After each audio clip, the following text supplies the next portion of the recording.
Hey everyone, Matt Goldich from the Sorry I've Been So Busy podcast here. Once again, no new episode this week, but this is pretty cool because it gives us a chance to rerun some of the earliest episodes of the show that if you're newer to the podcast, you may not have heard them. And we have a great guest that we're replaying for you this week, Adam Lowitt, who at the time when we had him on the show was the executive producer of The Daily Show with Trevor Noah. And before that, he was the executive producer of The Daily Show with Jon Stewart, and he just finished up a stint as the executive producer of Who Is America, starring Sacha Baron Cohen, which was a hilarious show, and I really enjoyed it, and I'm not just saying that because Adam is a good friend of mine. So if you haven't heard this episode, give it a listen, enjoy, and Andrew and I will hopefully be back soon with more new episodes. In the meantime, stay busy. Until I met my new best friend, all of my boys say I'm tripping. When they call, I'm not answering. They always get my voicemail. It's like a left fielder over American League team. Yeah, did you, Evan Handler? He actually, to me, he sounds like a doctor, but, we're rolling. We're on the air. Hello, everybody. Are we rolling? Are we rolling? Welcome to Sorry I've Been So Busy. Sorry I've Been So Busy, the podcast, where we, myself, Matt Goldich, and you, Andrew Goldstein, find out what people have been busy with. What are you so busy? What are you so busy with? People are always saying, I'm so busy I can't hang out. We're trying to unpack that and find out if they're lying or not. We're catching people in lies, or sometimes catching them in the truth. Alex, we are rolling. I'm just confirming. Okay, we're rolling. I never have any idea if we're rolling. Welcome to the Showbiz Studios. Yeah, we're in the beautiful Showbiz Studios in the East Village. We have a wonderful guest coming up. But first, Andrew, tell me what you've been busy with this week. What's been going on? It's been a couple weeks now, but I'll take you through it. I've been having these neck issues. Okay. Maybe 4 times a year. I wake up and just excruciating like neck pain, and it's sort of a week-long thing. And when it's really bad, I start feeling it down my arm, like tingling and stuff. And I'm like Skeptical Jones. Like, I will not go to the doctor for anything. I just grin and bear it and get through it and complain about it. And we should say you're a young, healthy, vibrant-looking fellow. There's no reason for you to have... I'm not Kaiser Soze walking around with a limp. I'm out there. I play softball. So, it's happening to me like 2 weeks ago, and I'm complaining to my future mother-in-law about it. And she says, I'm taking you to my chiropractor. So I'm having these horrible neck pains. Wait, you're talking to your mother-in-law? My mother-in-law to be. We're at dinner, and I'm complaining, as I am wont to do, about my neck issues. And she goes, I'm taking it to my chiropractor. Again, Skeptical Jones. I'm like, I don't go to the doctor for anything, but I go along with it. We go there. This old grizzled chiropractor. A layman, we just think chiropractor. You go with her to the chiropractor? Yeah, well, she was like, I'm going. You'll go too. This is how we bond. This is how me and my future mother-in-law It sort of bond. almost skated past me that you went to the chiropractor with your future mother-in-law. She's like, let's spend the day together. Okay, great. And we drove to Roslyn, New York, and went to the chiropractor. But it was old grizzled chiropractor comes in, and he does all of these resistance tests with you, with your arms and your legs, and then you do the same test, but you put your other hand that he's not checking out on your forehead, and everything changes. It's mind-blowing. And he writes all this stuff down and talks with all of these words that you don't understand. And then I asked him to explain to me what was going on. He just does a lot of interesting. Yeah. Interesting. So I have no idea what's going on, but he aligns me.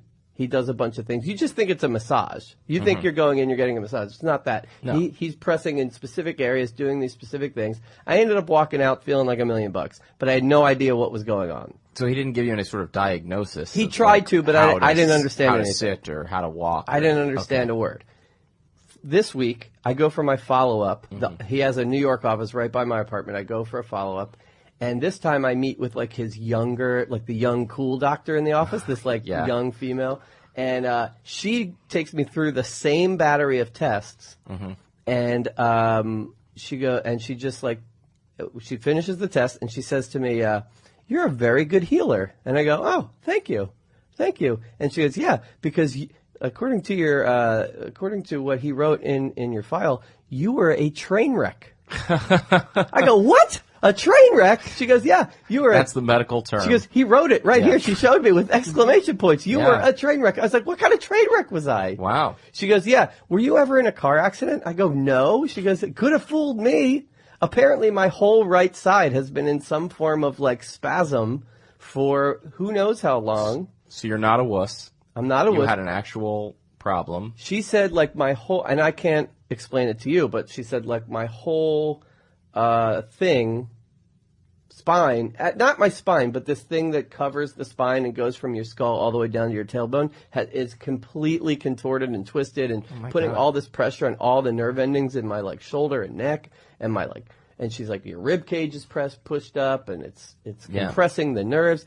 And the reason you only feel pain sometimes is because that's your body's last resort. And I was just like, what? I was like, it really takes you aback when a doctor tells you, A, you're a train wreck, and B, it looks like you were in a car accident. Yeah. So I'm walking around now like... Do you have to go back for regular like treatments? I'm going again. Yeah. But eventually I got to stop because it's pretty expensive. But, yeah. Well, just get your future mother-in-law to pay for that. Hey now. The postscript of the story is the old grizzled guy comes back in for like the little check at the end. He puts on rubber gloves and he starts contorting my skull using the inside of my mouth. He's like grabbing my upper teeth and like wrenching my neck. But the crazy thing is you walk out, you feel like $1 million.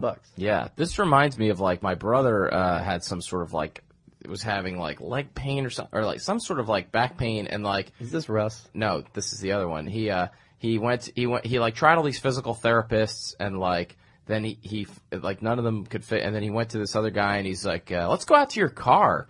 And they went out to his car and he like looked at how he sat in the car and like, show me how you drive, like show me everything, like show me how you sit at your desk. And the guy is sort of like diagnosed and like fixed, he really like got under the hood and kind of like fixed it. Because that's, I mean, two things I've done. I bought one of those Tempur-Pedic pillows, and I don't use any other pillows. I just sleep with that, like a foam pillow. And the other thing is I lowered my chair at work so I'm eye-line with my monitor, so I'm not wrenching my neck forward or wrenching my neck up. I'm staring directly at my computer. I have so many chair problems at work. I need somebody to come in and like tinker with my chair, because I had an incident where for weeks I was convinced that somebody switched my chair with their chair. I like the term incident for that. Yeah. Well, because I was playing with all the knobs, trying all the different settings, and I could not figure out how to get my chair right. And then so I started would secretly, people would leave the room and I would switch my chair with theirs, without them knowing. And then I was just trying to get the right chair. And then that's such a dick office move, by the way. It's pretty dick. But it's NBC. I would spill soup on my chair and then there's nothing worse than getting a bad chair and the armrest. No, breaks. I tried like a flimsy folding chair instead of the that's never nice gonna chair. work. Well, I thought maybe, I don't know. Then finally it just 1 week I came in and I think I had a different chair and it just went away. But I can't. The problem is I can't figure out why or what setting is the right setting for me. I just sit in the whatever. How about chair the works dudes that do the stand-up desks, or they sit on a ball? Oh my God. I can never understand that. I've seen that. You see these people, they sit on the ball? Yeah, the ball is I've seen the stand-up desk. I think they recently decided the stand-up desk is not good. The treadmill desk? Yeah. There is. It's like a sign. Have you seen these things? Yeah, they do. We'll bring in our guest in a minute. I feel like with my chair problems, I've already pretty much talked about what I've been busy with, because this consumes a lot of my day. But I have they've read studies those, stand-up desks don't help. But then I think about, I go to the gym and I'll run for half an hour in the morning, and then I'll sit at a desk all day. And I know they're saying you're supposed to be up and about and hopefully 8 times a day I go to the bathroom counts as walking. You got to do the lap. I always do the office lap.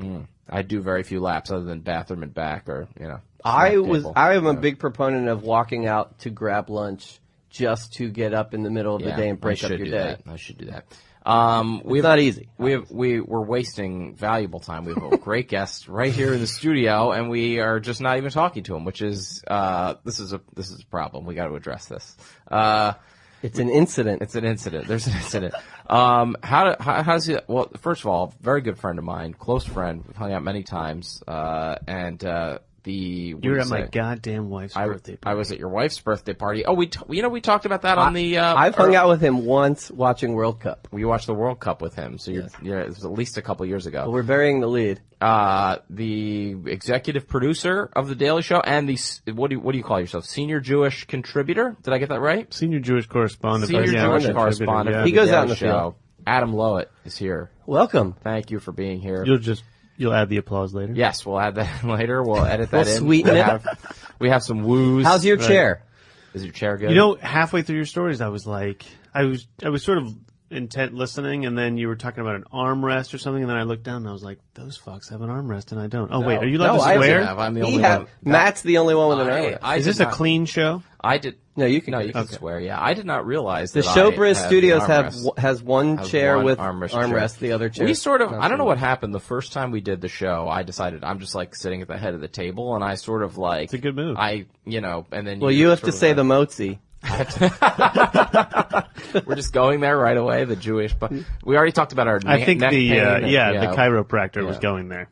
Did you start to like hear his story and think like, am I uncomfortable? I had a thing where I went to a physical therapist. I did the whole computer thing and like elevated my monitor on top of books, and that's how and now I see people with reams of paper. Their laptop is on like 3 reams of paper. Now that's what I do at home. I have my laptop propped up on because I have like some desk thing, and it's just too low in the chair that I have, so I have to put it up on books and things. I totally forgot that I had that. I had neck pain. I can't believe this was like in LA like several years ago, where I had a job where we would sit at a conference table all day with a laptop, and I couldn't like just stare down at it, and so I would bring in. People thought I was crazy. I had a keyboard and a stand, and I would bring in, and the keyboard was like Bluetooth attached to the laptop, but like it really did make. There's all those like Mashable articles that like we in like 10 years we're all going to be hunchbacks because of looking down at our phones all day and that kind of stuff. I mean, maybe we should stop reading Mashable articles. I mean, like we're staring at our computer all day reading articles about how we're going to be hunched over. Yeah. How are the chairs at the Daily Show? Good chairs? The chair that I have, I got a solid chair, but I do notice that I have terrible posture, like, because I'll sink into a couch and just like, I'll get I can't sit normal on a couch. I have to be diagonal. Right. You know what's funny? I don't think I told you this, but in some ways I think you're partially an inspiration for this podcast, because I remember listening. You used to there was a Daily Show podcast, right? I don't know if are you still doing it, or it was a John thing. Yeah. Maybe we'll do another one. But I remember the last one. It was like a big deal because you had John on right as the show was leaving, or right as he was leaving, and then you spent the whole time talking about food, right? Am I correct? That was what he wanted to do. That was the entire. And so, to me, that is the essence of what this podcast should be about, which is getting important, interesting people with lots to say, who have lots going on in their life, and then just talking about the smallest, dumbest stuff. I think, to me, that is like what's interesting. That's like he had zero interest in talking about. He was like, I just don't want to do it. I don't want to go down the legacy road. I don't want to talk. He was like, I think he had done so many interviews already with all these magazines. He literally talked about like breakfast at the office, like lunch at the office. Like you went through like the whole sort of like all the different like it was food it was a big like sort of part of his show. It was crazy. Yeah. And it was wild. I remember talking about the bagels. There was a big thing about breakfast sandwiches. Egg sandwich. He instituted eggs. I mean, this makes us sound like assholes, but he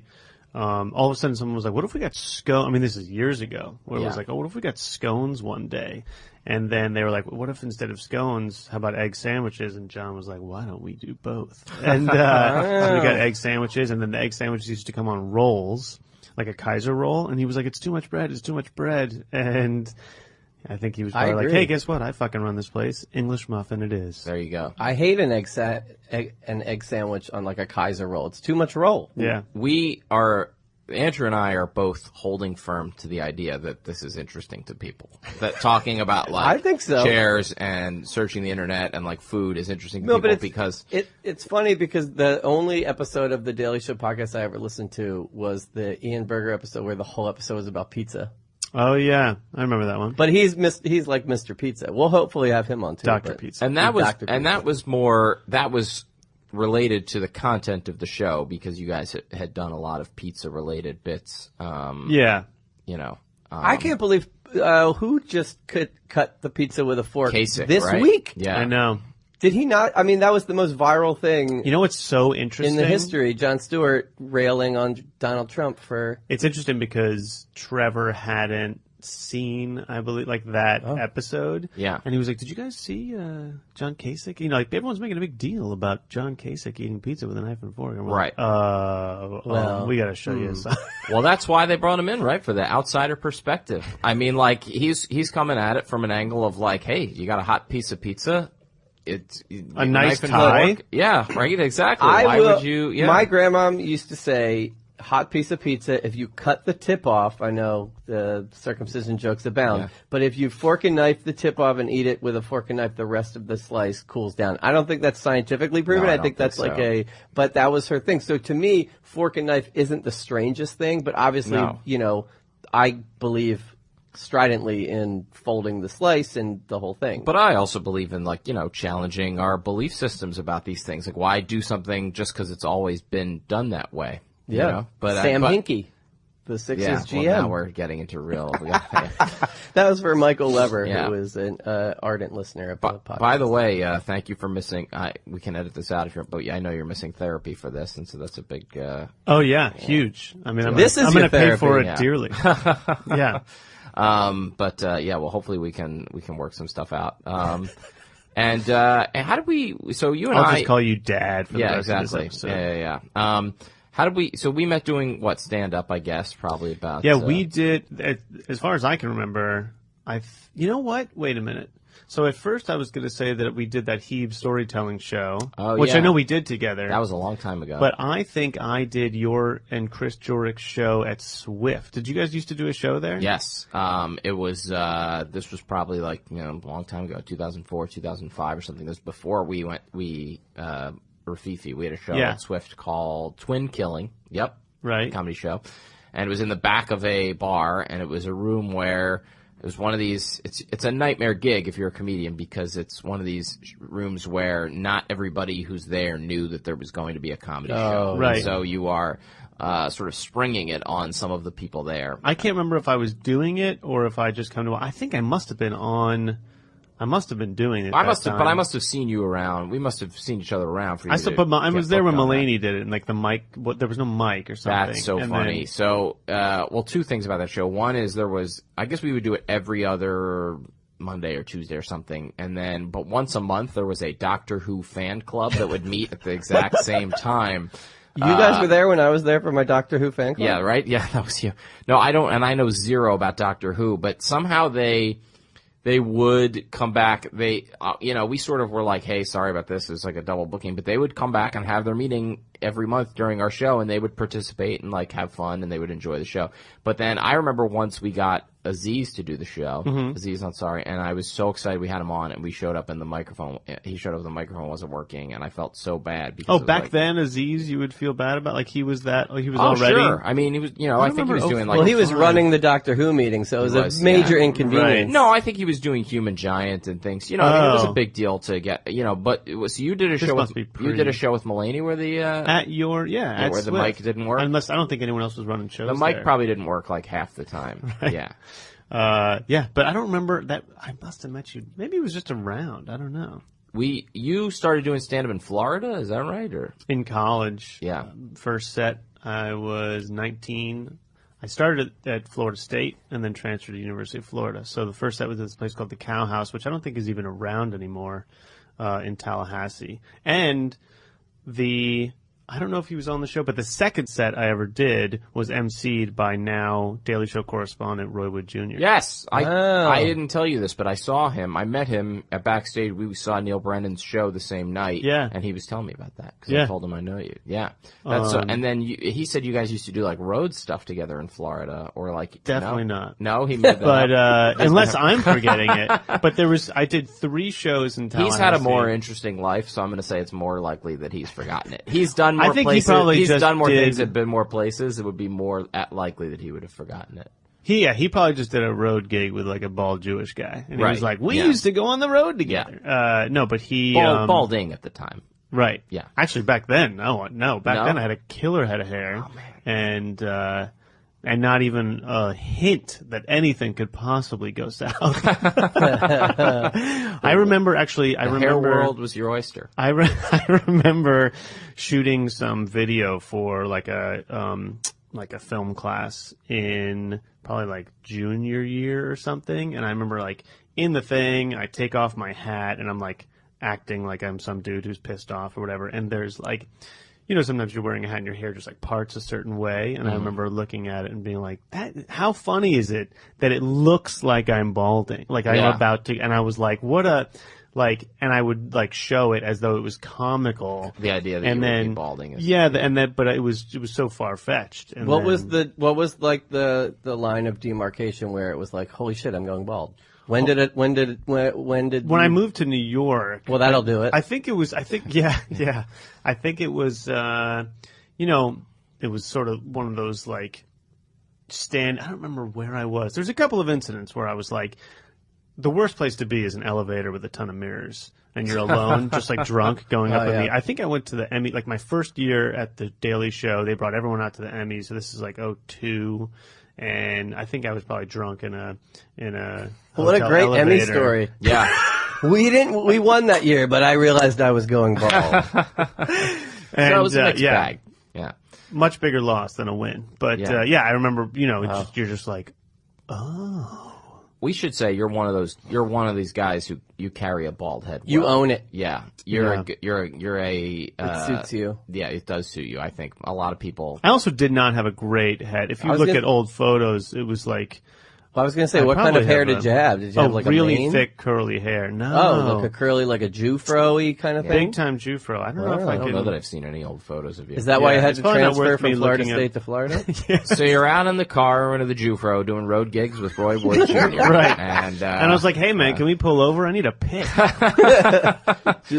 And Convertible, letting the wind flow through your hair. And when I met you, you were, I guess, doing stand-up and then also like working at the Daily. You've always worked at the Daily Show. I have always worked at the Daily Show since I've lived in New York. I was an intern at the Daily Show during college. During college, I took a spring semester off. Got an internship at the Daily Show. Were you doing stand-up then in New York? No, but I didn't. I did stand-up in Tallahassee, and then there was no stand-up scene in Gainesville. But there was I did one big Doctor Who scene set, in Gainesville, though. But I did like improv and sketch and things like that. And then when I moved here, I would go to. I was actually just telling my wife about this the other night. During my internship, I didn't know anyone, and all the other interns, because I was there for a spring semester, they went to like NYU or Fordham, and so they all had their own friends. You know, they're like, I've been here, I've been doing this, and I was like 5 days a week, and everyone else was like 2 or 3 days a week, and so I didn't really have much to do. But I would go down and I would go to Luna Lounge, and I feel like I would just like get drunk because I was like, oh, I'm too nervous to like. I don't know anyone here. Yeah. And so I would just sort of drink and like stare at comics I'd seen on TV. I remember like being like, whoa, Dimitri Martin and Andy Blitz. I remember. It's so funny you like said every that. week at I wonder if you were there. No, this was spring semester. So what year? This was spring of what year? This is spring of 2002. Okay, because Luna Lounge. I mean, I was there. That's so funny. Like we didn't even know each other, and I was there because you moved here. I moved here fall of 2001. And I can tell you the story. I think I've told this before, not on this podcast, but other podcasts. I remember, all I had known in New York was like bringer shows at like comedy clubs, and Jordan Carlos, now on Wilmore, said to me, "Hey, I'm going to this show at this place called Luna Lounge. You want to come?" And I'd never heard of it, and it was pouring rain, and the one person I remember being there was Dimitri, and I remember it was like a killer lineup. It was probably like, you know, Birbiglia or somebody else, but Dimitri Martin was definitely there, I think with a guitar, I want to say, and I remember like having my mind blown because I had never really been to a sort of backroom comedy show, and this was like the best of the best. And I will always remember it because it was September 10th, 2001, and it was the first one of the season. They took the summer off, and it was pouring rain, and I got sick. I really wanted to go, even though I had a bad cold, and so I took off work the next day and called it. I was like, hey, I'm not going to be able to make it in. I'm kind of sick. And they're like, yeah, nobody's making it in. It's one of those things where it's like, I always remember I was at Luna Lounge September 10th. But, and Dimitri it's funny. In my head, I was like, you're going to say Dimitri Martin because he was there a lot. He was there. I saw Marin, I watched Marin on Comics Come Home back in, when I was in high school. Yeah. And I was like, oh, I know this guy, Mark Maron, this is awesome. And he tore someone, and I was like, oh my God. Yeah. He's it was so like angry. Sloven and Allen and and Allen, Janine Garofalo, John Jimmy Benjamin. Gold, Yeah. John Benjamin. Who, I think, Debouchet was doing it. Andres was, huge. And then, but what's funny is around that time, because I remember my friends would come visit from Florida, and did you ever go to Tinkle at Pianos? Sure, yeah. And so I remember watching Eric Drysdale at Tinkle and being like, it's my dream to do a set at Pianos. And then we did that show, but it was super cool.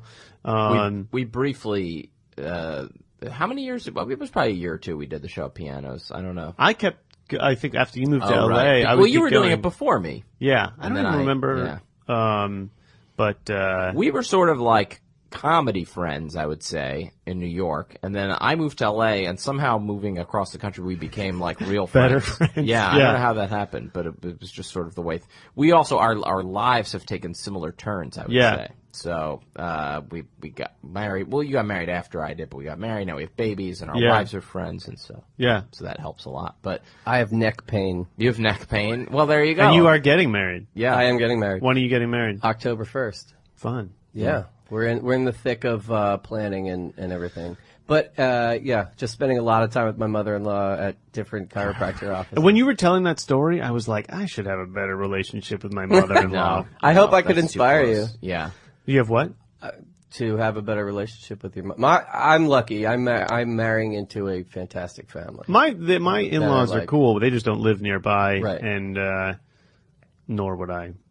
Can I just Ever go back go to to the one chiropractor. thing about you being an intern? Yeah. An intern's life is so tenuous. Like, you're there one day, you're not there the next. Well, that was the I know thing you is- were there 5 days a week. Right. But, the idea that you were an intern from out of state and you were the guy who stuck and is now, 10 years, however many years later. Right. To me, obviously it's an amazing story that I'm sure you've told a million times, but, It I is see amazing. interns come and go all the time at every, is there one thing that you think, how did you just become the guy that I think stuck around? Obviously you're a very super talented guy. No. I think part of it was also, just being obsessed with comedy and obsessed with the show. And so I didn't have schoolwork. I didn't have anything else. Yeah. So, I think they even said, oh, you can do 4 days a week. And in my mind, I was like, well, I'll just do 5 days a week because I don't really have Right. anything else to do here. Because you guys don't even tape on Fridays. So We it's don't kind tape of a on chill Fridays, day. and it always- was a chill day. And so all the other interns were sort of a general intern, and then there was this new department called studio production, which still exists, that was at the time a very back then the Daily Show would be like, oh, George Bush is speaking. We should probably put in a VHS tape and record what he's saying. And then over time, that department became what the Daily Show was sort of known for, which is finding all this material. Yeah. And so I was an intern in a room that was kind of becoming more important as during my little internship tenure almost. Fascinating. And so they needed extra people. And so I had just been in there 5 days And you a just week. became the expert of that. Well, I had just been there. They're like, we Right. need to hire someone. And so I started working there a week after I graduated college. Yeah. And then, I think as far as interns, I think it's because people had other stuff to do. And I was just so, maybe when you're living in New York, I don't know. Where are you from? Philly. Oh, But yeah. I've been in New York for 15 I don't know years. if it's when you're in New York and you're there's no other comedy in Florida. You're not around Yeah. every day that Colbert or Louis Black would walk in, I would just be like, holy shit, and you're so pumped. and like you're hanging around with like Carell and Cordry and Ed Helms, and you're like, oh, I guess I could go like do something else with my Friday, or I could come here and fucking watch tapes of these guys doing field pieces, like. And I think I can see it on interns, like the interns that also, I'm not, there are many, like our old head writer was an intern. We have so many writers that were former interns. It's amazing. Like people are just, you find those game. people that are amped. Yeah. I was a terrible intern. I don't know why. I should have been better. Like I was an intern at like late night with Conan O'Brien, and You were? I was. Yeah, for a summer, and I don't know. I didn't take it seriously. It was weird because it was like a dream gig for me, and I should have been like you, just sort of like soak it all in. But I think I was like. I don't know. I thought I was better than it or something. I definitely held me back for sure. Wow, that's so funny. I never see that side of your personality. I know. I was kind of a cocky little shit in college and stuff. It took me a while to like get humbled, kind of, I think. Huh. And so, but I think it helps to come in, just be like. Isn't there something around when you were an intern at Conan about a sandwich somewhere? Like that you were really into, like a deli. Yes, you're bringing it back to it was the chicken. This was back in my gluten eating days. The glory days. The chicken parm sandwich at Tuscany. I don't even know if it's still there. There's a place called Tuscany. Yeah. That's amazing that you remember this. It was they had a chicken parm, an eggplant parm. They had a meatball sub, but the chicken parm was really the amazing one. Yeah. Well, there were and the I just remember because when Wait, what happened? For some reason, it was just a great sandwich that I would eat a lot, and a lot of people would go get. And then there was another time where a friend of mine. That was I guess the summer between sophomore junior. I don't remember, but. Later, senior year, my friend and I came down from college in Providence, and we took the train down to go to a magazine job fair in New York. This was a job fair, and we took the train down from Providence. It was like a 4-hour ride.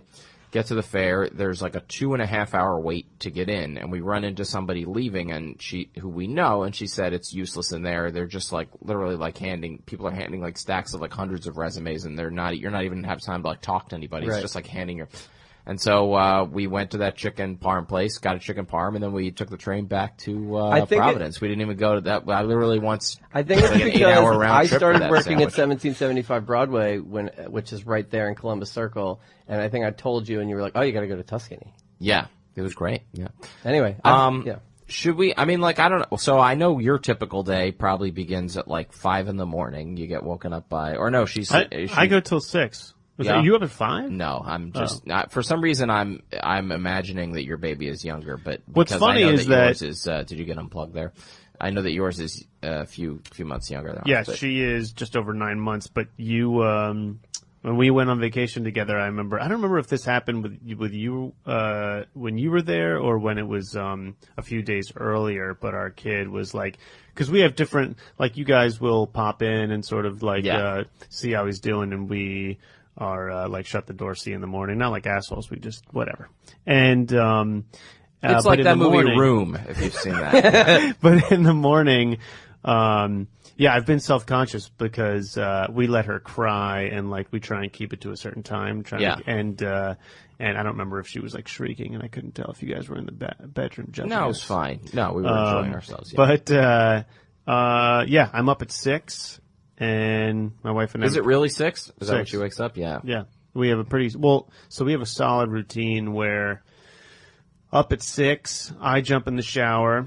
My wife gets the kid and feeds her. And then when I'm out of the shower, we do a handoff so my wife can go running or go to the gym. And then when she comes back, we do another handoff and I go to work. What are you doing during the handoff time? When your wife's out running, are you playing? Yeah. Just moseying around with some... Do you feel like your shower is quicker because you're bald now?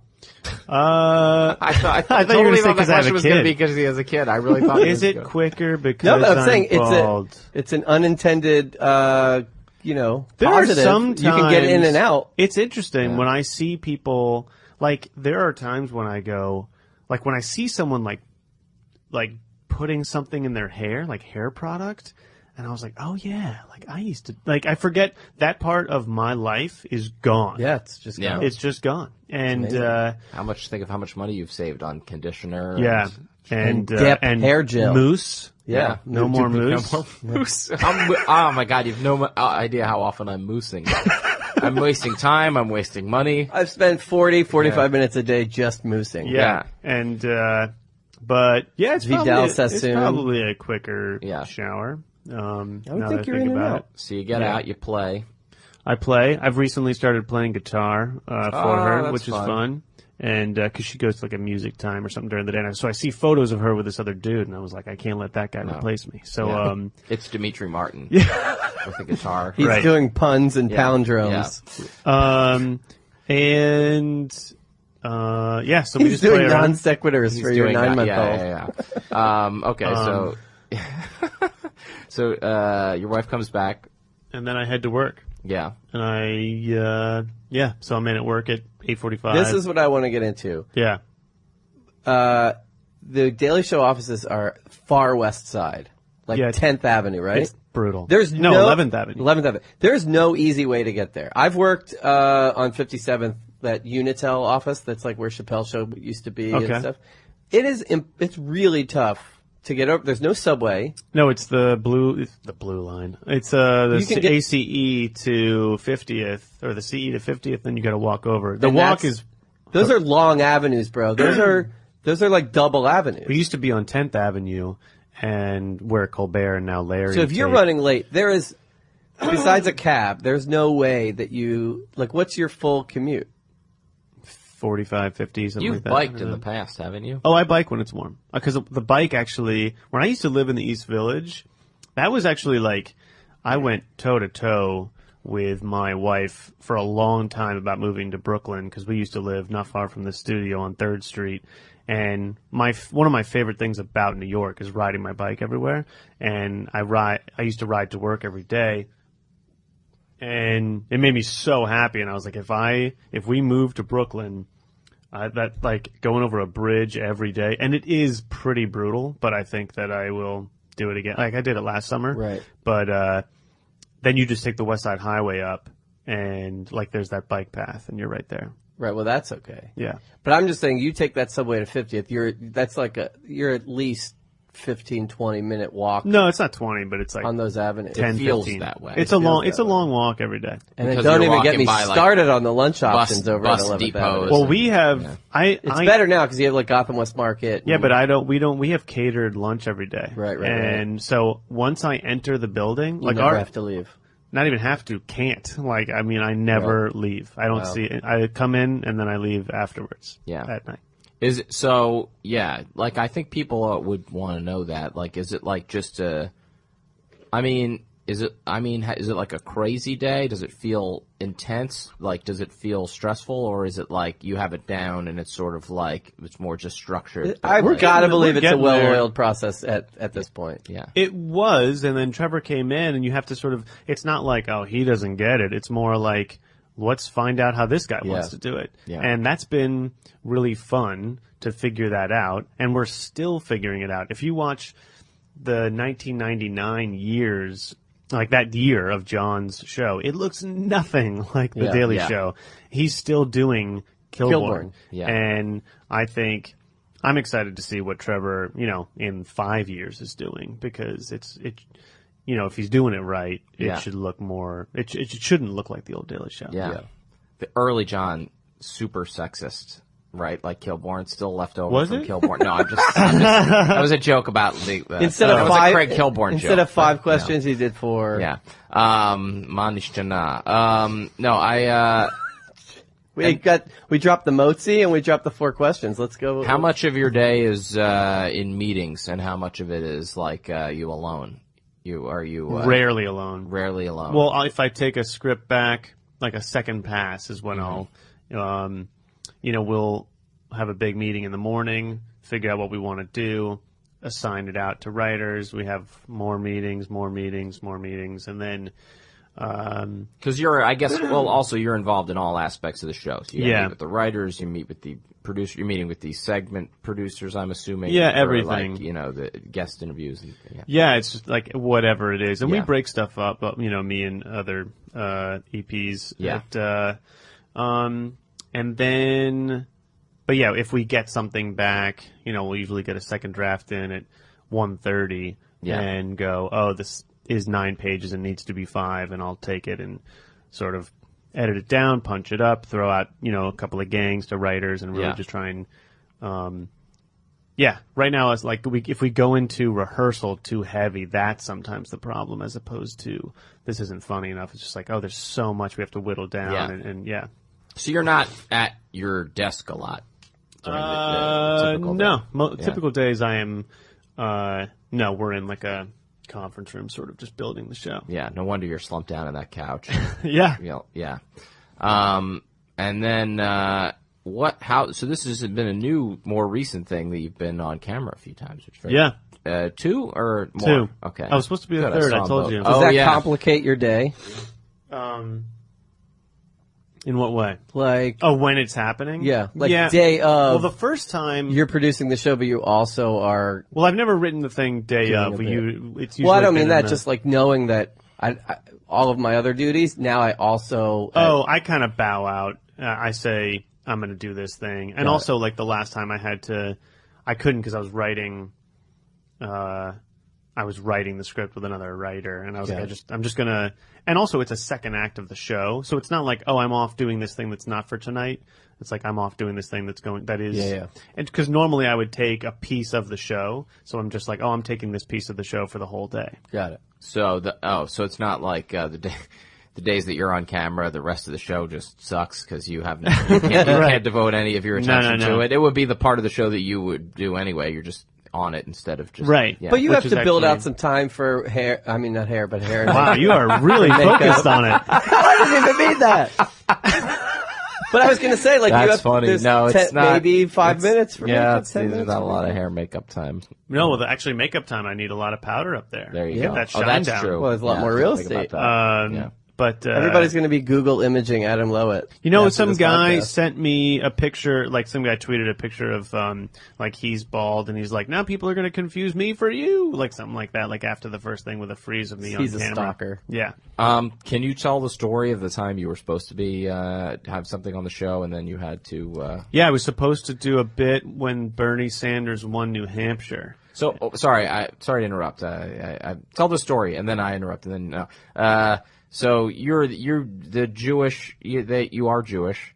I am. They brought you on. You're in addition to the exec. You're the senior Jewish correspondent. So right. Your focus is Jewish related stories. Yes. So far, that seems to be what it is. Yeah. With John gone, there was an. With John gone, there was a void. Yes. And so it's funny that I am the only Jewish on air, like as far as like. Right. And I guess that actually had been guys were the slipping. case. Yeah, I know, you're the right? only. I know. Well, behind the scenes, it's all no.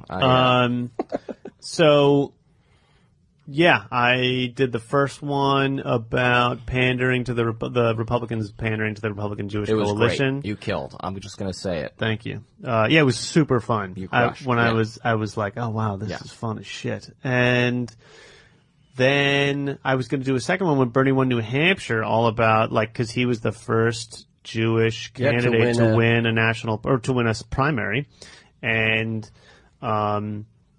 it like the night before we started emailing ideas around, and we had so we had this great bit, and all throughout like sort of around lunchtime I started to feel like just not right.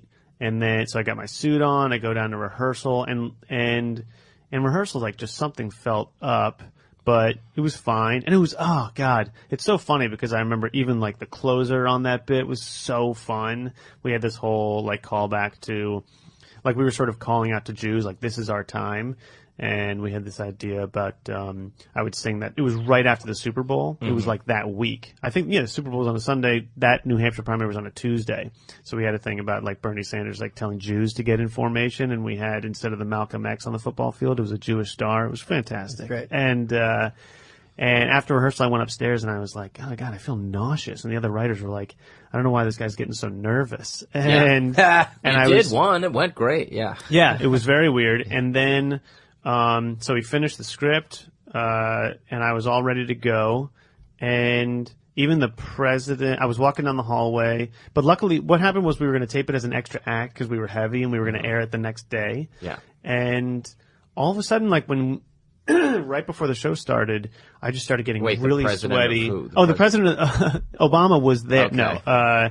The president of the network happened to just like drop by, or Doug Herzog happened to be in the house, and he was like, "Oh, you're on tonight, awesome!" And I like gave him a fist pound. Then I went back to the rewrite room and almost like just passed out. And what happened is that my kid had a stomach bug. Oh man! And my wife had texted me like an hour before when I checked my phone. She was like, "I think I have what our daughter has." And the minute I saw that, I was like, "Oh fuck me!" Then it gets in your head. And then it was in my head, and then I knew that's what it was, and I just couldn't. I just had these visions of me going out on the set and literally like puking on camera. Which and I just awesome. Yeah. So anyway, I couldn't do it. I thought this story ended with, and I realized I ate too many scones that morning. No, the so real moral of the story is you cannot balance family and work. Yeah. It's impossible. No. This same thing happened to me where like the kid gets sick and then I got sick, my wife got, and we all just, I mean, this is like I guess it's a daily, or it's a regular part of life when you have a kid. It's like you're going to catch these things that they get from the playground or the whatever. Yeah, everyone says that, it was funny because the day before she had, I thought it was like adorable that she had puked because she wasn't in pain at all. Like she just sort of like, it was just like water in front of me. And then she just smiled and kept eating. And I was like, oh, that's how bad it gets. The way to do it. You were like, but oh, it was no, that's how you do it. Yeah. And then by the time you were better, was the bit was sort of the bit was gone. You know what? Oh, we went on that's what it was. We went on hiatus, and so it was over with. But it's fine. There will be others. Jews will continue to be in the news, and you'll continue to have. Yeah, I mean, the more anti-Semitism we can have out there, the better my career will be. I was watching last night. It's funny to think about. Isn't it funny to think about like, it's just one political thing real quick, but like Hillary was talking to Bernie. And she was, sort of like hammering him on Israel, like not being pro-Israel enough. Right. And it's sort of like, could you imagine like trying to explain to somebody who only knows like a little bit about Jewish people that like a guy who looks and talks like Bernie Sanders isn't pro-Israel enough? Like it's such a weird, it's a tough argument. It's a tough argument. It's like, no, that guy's the most, I mean, come on, look at him. It's also such an interesting, I mean, I understand why it is, but that this one country just gets to be like, you love them, right? Yeah. Right, all right, cool. Yeah, You're elected. Delaware. I know. Right? Everyone's focusing on it. Yeah, Right. every political candidate who runs for office has to swear their allegiance to Ghana in Africa or something. It is like kissing a baby. My mom's calling. Yeah. I just like that everybody's crapping on Bernie because they're like, he doesn't talk about his Jewishness. I'm like, he doesn't need to. Look at the guy. I know. It's speaking loud and clear. Yeah, we had we were talking about something about like, oh, you telling me that after he got bar mitzvahed, he just cashed his checks and moved on? Like, who else does that? Everybody. Yeah, a lot of people. Look at his shoulders and his back. Let's talk about, we have can we move on to a regular segment? We should. Yeah, let's do it. Okay, so. Pyrotechnics. Your mom left you a voicemail. You gotta listen to this. Yeah. We have a regular segment on the show. Should I play it on the air? No, we're kind of springing this on you. We didn't prepare you, but it's called the blow off. The idea being, everybody's always saying that they're too busy to hang out. Did you get a text too? No, I'm joking. Just real quick to interrupt? Did we stray from the theme of like? No, we definitely heard your day. I was just no, but like, sorry, because when you guys were telling me about Neil, I was like, oh, I am interested about what that guy does during. I guess that is what I'm doing during the day. I mean, you're very busy. It's just your day is pretty regimented. Right. Well, yeah, I mean, I'm the same way where it's sort of like, we talked about this sort of before we came on the air, where it's like when you have a baby and a full-time job with long hours, it's like that's kind of your life. That's it. You know, there's not much room for much else. Yeah. I didn't mean to cut you off. You have so many hiatus weeks. What's the 30-second quick synopsis of a hiatus day for you? Are you just with baby all the time? No, well, we have a nanny. Are you are you like going out doing stuff, riding your bike? I've been working on a pilot, and then I did a comedy club in Rochester, so I was there like Wednesday to gigs? Sunday. That's awesome. Yeah. Did you go solo for that? Yeah. Yeah. You can't really be like, it's hard for your, it's so funny. We're like, if your significant other was ever to get upset, be like, is that what you? No, I'm just saying, like, if they were to be like, in a hypothetical world, if like someone was like, oh, you're just going to leave us here alone and go to Rochester, it's not like you're clearly not like abandoned, like, clearly work. There's no pleasure reason to. There is nothing. Actually, and what's hilarious is that last time I featured in Rochester for Joe DeRosa years ago. Yeah. At this specific club, and they put us up in a Super 8, and I was like, this is miserable. We didn't Yeah. have a car. It No. was horrendous. But this time, they were like, oh, you're going to stay in a Holiday Inn? And I thought, oh, yeah, and also, like, Uber exists. So if I want to go anywhere, Right. I'll just take an Uber. Did you know that Uber is not legal outside of New York City in New York State? No. I did not So I'm know up that. there, and, you've been to these clubs, Yeah. you are, like, in the middle of nowhere. So Yeah. anytime I wanted to go anywhere, I had to call down and ask the kid at the desk to drive me in the hotel shuttle. Oh, So man. it was like back to high school where I would Wow. go like, hey man, can you take me And to you the probably could've rented 7:30 it. showing of Bum a ride. Deadpool? Probably could have rented a car for like $8. Yeah. So he would take me to the movies and then pick me back up. That's so funny. I'm out. You're an adult. And it's a legal with thing? a wife and a kid, and you're calling. It was to pick you up. crazy. And I was like, hey man, can you take me to the Starbucks? It was wild. Anyway, so That's that's so what I funny. did. That's amazing. I didn't know that Uber was not upstate. Yeah, because I think the taxi commissioner, Cuomo, is like fighting. It says when you try and get an Uber up there, it just says make this a reality instead of like 6 minutes away. You're like, I don't need your fucking message right now. I want an Uber. I don't need your like political. Yeah, but slogan. can you imagine the Uber drivers in Rochester, New York? I mean, Yeah. It makes sense. No one. I was talking to people there, and like everyone has a car. There's Yeah. really no need for it. yeah. Okay, and they all drive drunk, so it doesn't matter. Let's talk about a time recently when you told someone you were too busy, or you said that you were too busy to do something, and then you'll reveal whether or not you were actually too busy or whether you were A time where you actually used the phrase, sorry, I've been so busy. or some variation. Some of that. variation of. Yeah. Or any time really that you blew someone off. Shit. We had Neil on, and Neil Brennan, and He actually blew us off. he had blown us off, and The week before. he thought we may have been trolling him because we had. This is an actual segment on the show. This is yeah. We usually tell people about this in advance, and it gives them a chance to think of something. But So you can pull up. But the dead you're, air. I mean, if not, I mean, I get it. No, I'm a Yeah. dick. I'm just trying to think of the last time I was. yeah, Wow, it's really hard to. Some eager interns like, hey, do you have 5 minutes to like talk about my career path? You're like, yeah. God, sorry. I got hair. Gotta watch makeup. this VHS tape. Yeah. I think that there was someone who wanted to jump on the phone, but that wasn't.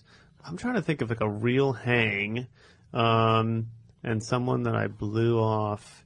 The problem is that I'm always like, I feel too guilty, and my wife was like, who gives a shit? Like she Yeah. will blow people off left and right. Yeah. With Get her on the zero, podcast. with zero guilt, and Yeah. I we should, will. by the way. I would love to. I will. Yeah, I mean, I was thinking there was a friend's wedding that but it wasn't blowing off. I really couldn't go. God, I wish I could have thought of something. Wait, Yeah. what? Tell one of yours, and then I will think if. I mean, I do it all. Like I had a stand-up show that it was booked, and I'm just like, I'm not gonna make that. Like that's, I sort of like basically said I couldn't go, and it was more just like I knew that like I had overscheduled myself, and it wasn't so much that I had anything at that specific time, but it was more just like I have too much going on this week, and I don't need like another thing to like focus on, and I just need to like.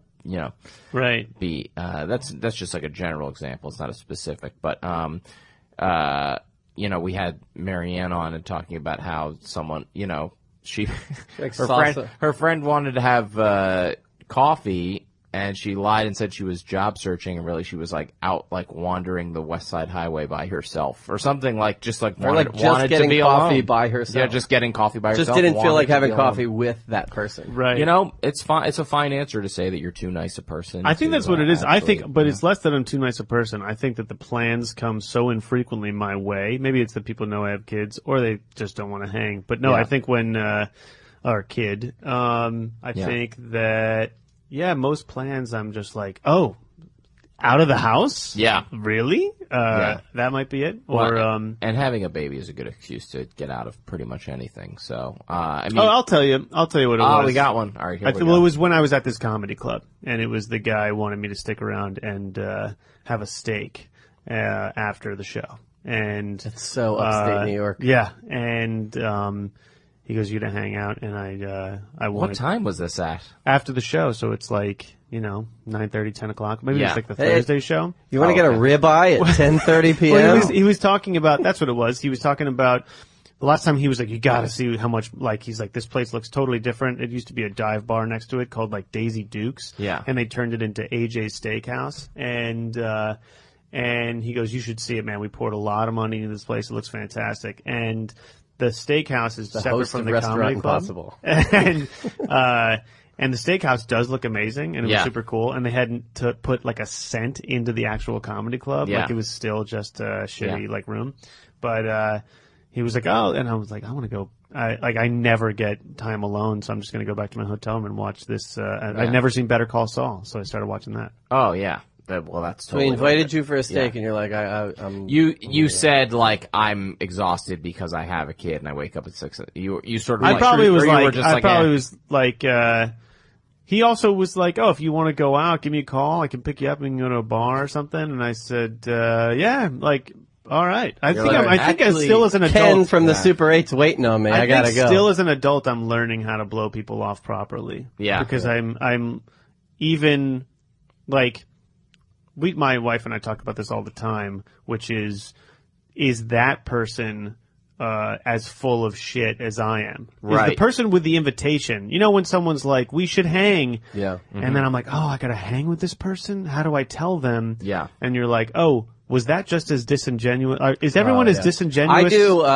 emails Yeah. end with like beers ASAP, and it's like. But you never intend, or do you really want to get that There's beer? some intention, Right. but it's not full 100% intention. But a lot of it is like, it just feels like we haven't hung out. I feel bad. Yeah. It's a lot of my neuroses of like I Right. feel bad because I'm like not keeping in touch with this person. Yeah. Yeah. I tend not to set forth fake plans that I don't intend to. If I ask someone like, hey, we should hang out, I tend to genuinely want to hang out with them. I see people in the Viacom building all the time. I'm like, we should get lunch. I have no time to get lunch with anybody, but I say this all the time. Yeah. Like, we'll go to the lodge. I'll meet you.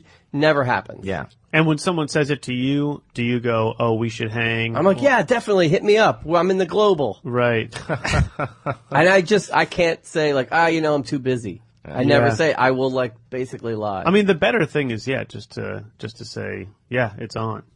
Yeah, I'm I just go kidding. like, yeah, hit me. And then more times than not, they don't ever follow up, and I don't follow up. And it's Yeah. kind of just the way we operate I in gotta life. get better about And just that's being why like- we have this podcast. Yeah, that's why we make things awkward. We should wrap up. Thank you so thank much, you, Adam. Thanks for Lowitt. having me. What do you want to promote or obviously watch? Obviously, watch The Daily Show with Trevor Noah. Weeknights but, at 11 o'clock. Yeah. Yeah. on Comedy Central. And then, do you have any? What do you got? Any on-air stuff coming up? You got any gigs? Anything else you want to? We're doing a Central Park stand-up show. We're doing like the summer stage, which will be cool. Nice. That's kind of There you pretty go. far out. So, well, that's something. that's cool, though. Yeah. Yeah, you gotta have these things planned in advance. Yeah. And then you're on Twitter. I'm on Twitter at Adam Lowitt. I'm not. I can't hold the torch to Matt Goldich. I don't know how well I you're doing think that's too. probably a good thing. It means you have a life. Okay. I'm a pretty heavy tweeter. Yeah. But a lot of I'm, mine. I'm out there Heavy sometimes. flow tweeters. I noticed that when I had more time, like when I had an off week, I was like, oh, I'm going to do this every once in a while. You have a Snapchat you want to promote? No, I got, you can follow me on Twitter. Cool. This has been so much fun. Thanks for coming on. Thanks for having me. It's been good to get back to the old neighborhood. Yeah. Thanks, and Adam. thanks Showbiz Studios for hosting us, Alex. And thanks to all our busybodies out there. the busybodies. We forgot to mention the busybodies, Hey! our fan club. It's our fan club, Yes. the busybodies. If you're an we've been getting your texts and your emails and your find us on iTunes. yeah, we're on sorry, I've been iTunes. so Sorry, busy. search for Sorry, I've Subscribe. Been It really So helps us. Busy. Rate the podcast. Yes, all that and stuff. you We guys should are our have mentioned this on busybodies, top. and we love you. And stay busy. Stay busy, everybody. My